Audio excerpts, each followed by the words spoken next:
Good morning. কেমন আছো তোমরা সবাই? আশা করি সবাই খুব ভালো আছো, সুস্থ আছো এবং সুন্দর আছো। তো সকাল সকাল আমার চ্যানেলে তোমাদেরকে অনেক অনেক ওয়েলকাম। আর গরমকাল তো পড়ে গেছে। আমি আগের অনেক ভিডিওতে গরমে কি করে নিজের শরীরকে সুস্থ রাখতে হবে সেই বিষয়ে তোমাদের সাথে অনেক কিছু শেয়ার করেছি। আর আজকে যেটা শেয়ার করতে এসেছি সকাল সকাল তোমাদের সাথে, সেটা হলো গরমে শরীরকে যেমন সুস্থ রাখতে হবে, গরমে পায়ের নখ থেকে মাথার চুল পর্যন্ত নিজের সুন্দর রাখতে হবে, সেটাকেও হেলদি রাখতে হবে, সেটাকেও সুন্দর রাখতে হবে। তো ঘরোয়া পদ্ধতিতে আমরা কি করে আমাদের শরীরের এই অঙ্গগুলোকে সুন্দর করে রাখবো। প্রথমে আসি পায়ের ক্ষেত্রে। পা আমাদের ভীষণই দরকারি, খুব প্রয়োজনীয় একটা শরীরের অঙ্গ, অথচ আমরা এই পাকে ভীষণভাবে নেগলেক্ট করি। অনেকের দেখা যায় পা বিচ্ছিরি রকমভাবে ফেটে যায় এবং সেখান থেকে অনেকের তো ব্লাডও বেরোয়। দোকানে জুতো কিনতে গেছো, তো পায়ের অবস্থা এতটাই জঘন্য, এতটাই খারাপ অবস্থা যে জুতো কিনতে গিয়ে নিজের পাকে লুকোতে হয় এবং নিজেকে লজ্জায় পড়তে হয়।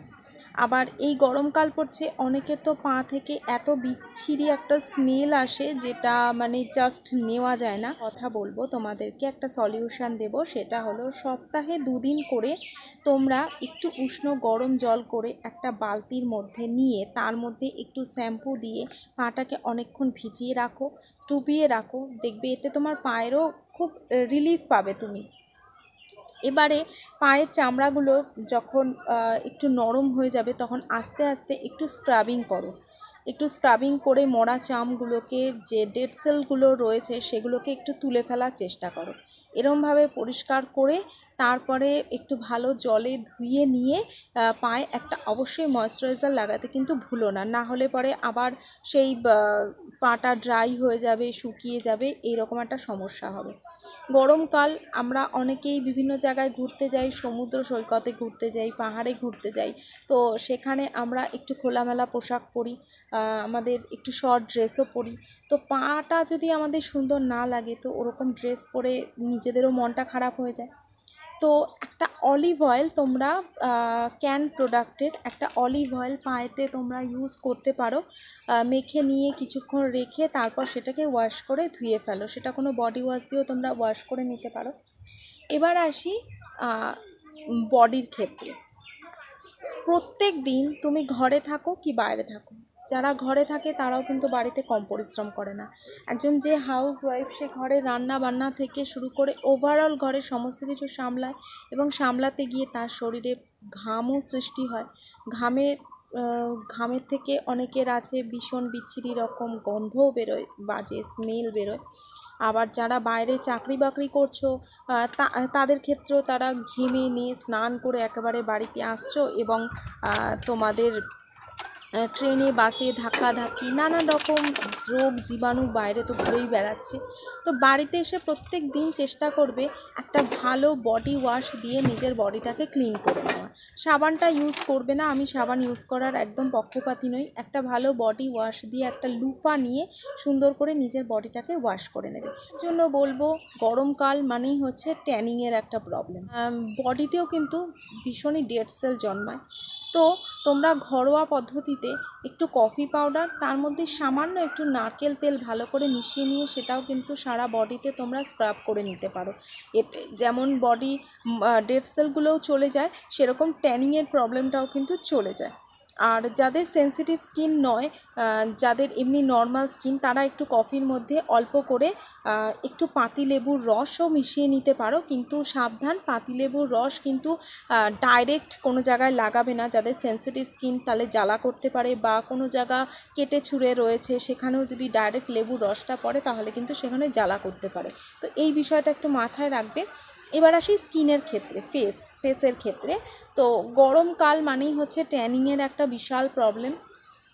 যখনই বাইরে বেরোচ্ছ কি ঘরে রয়েছো, আমি বারবার বলেছি, পুরুষ বন্ধু হও কি মেয়ে বন্ধু হও, প্রত্যেকে একটা সানস্ক্রিন অবশ্যই ইউজ করবে।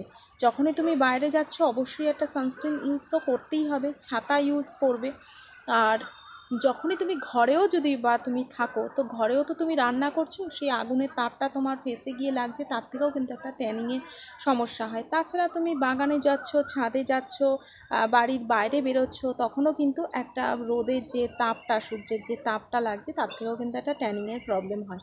তো সবার প্রথম আমি বলবো, ফেসে সবসময় একটা সিরাম ইউজ করার চেষ্টা করবে। সপ্তাহে অন্তত 2 দিন খুব সুন্দর করে নিজের ফেসটাকে একটু এক্সফোলিয়েট করবে। প্রত্যেক দিন সকালবেলা উঠে একটা ভালো ফেস ওয়াশ দিয়ে নিজের ফেসটাকে একটু টোনিং করবে, একটু ময়েশ্চারাইজিং করবে, এবং একটা সানস্ক্রিন অবশ্যই ইউজ করবে। এবার আমি বলি, গরমকাল শীতকাল যাই হোক না কেন, আমাদের বডির যেরকম জলের প্রয়োজন, আমাদের বডিতে যেরকম ডিহাইড্রেশন হয়, তো তখন সেটা মেটানোর জন্য আমাদের যেরকম জলের প্রয়োজন হয়, তো আমাদের ফেসেও কিন্তু জলের প্রয়োজন হয়। ফেসও কিন্তু ডিহাইড্রেট হয়ে যায়, ড্রাই হয়ে যায়। তো তার জন্য কি করতে হবে, একটা সিরাম অবশ্যই ইউজ করতে হবে। তুমি টোনার ইউজ করার পরে অবশ্যই ফেসে আগে একটা সিরাম ইউজ করবে, তারপরে ময়শ্চারাইজার ইউজ করবে।